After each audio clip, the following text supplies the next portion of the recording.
One of the things we really enjoy in our house is pancakes, and a lot of people don't know how to make pancakes or just use it out of a box or maybe order them only when they go out, but they're so easy. Let me take you through our recipe so I can show you how we make them. So let's start off with our dry ingredients first.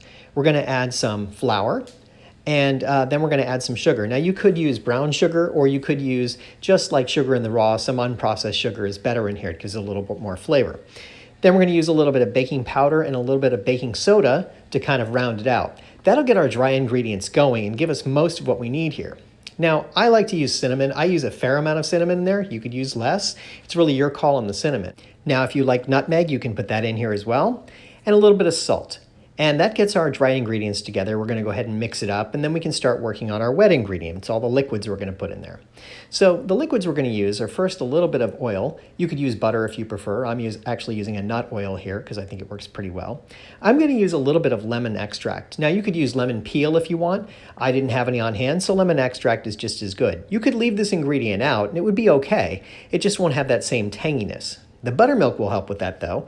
The buttermilk that you add will definitely add a lot of tanginess to the whole dish. If you don't have buttermilk, you can use regular milk. You can also use some sort of milk that's a vegetarian option of milk. You don't have to use cow's milk if you don't want to.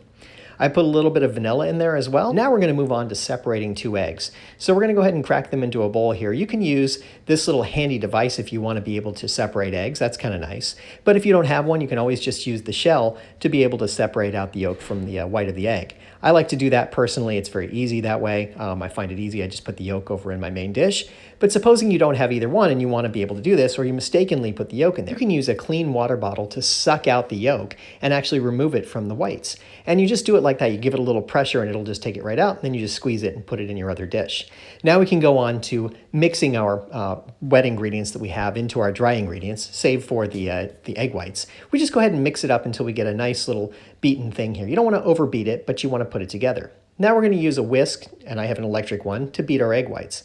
Now you don't have to do this step. You can just put the egg whites in, but to get a nice fluffy pancake that really rises, you want to separate your egg yolks. It's kind of an important thing if you really want it to come out nice. So I do it every time. It's worth the extra effort to do it, I think.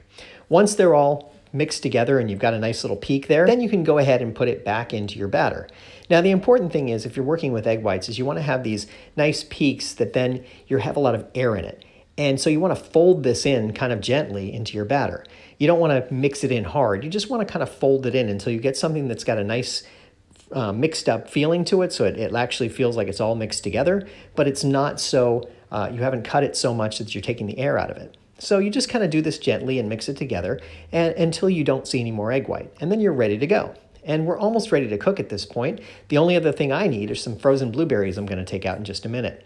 So now that my pan is ready, I'm going to go ahead and start scooping it out. I use an ice cream scoop to help fill the pan. I find it a lot easier, and that way I have consistent size in my batter and my pancakes. So I go ahead and scoop out two of them to fit in this pan. This is kind of a small pan, but I can put two of them in there.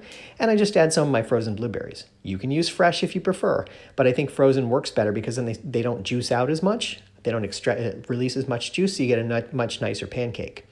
Now I like to put a little bit of batter right on top of them, so that way when I flip them, they don't just fry down and start to become sort of seared on one side and let the juices out. So once they're ready, and you can tell they're ready because they start to bubble along the edges, I go ahead and give them a flip.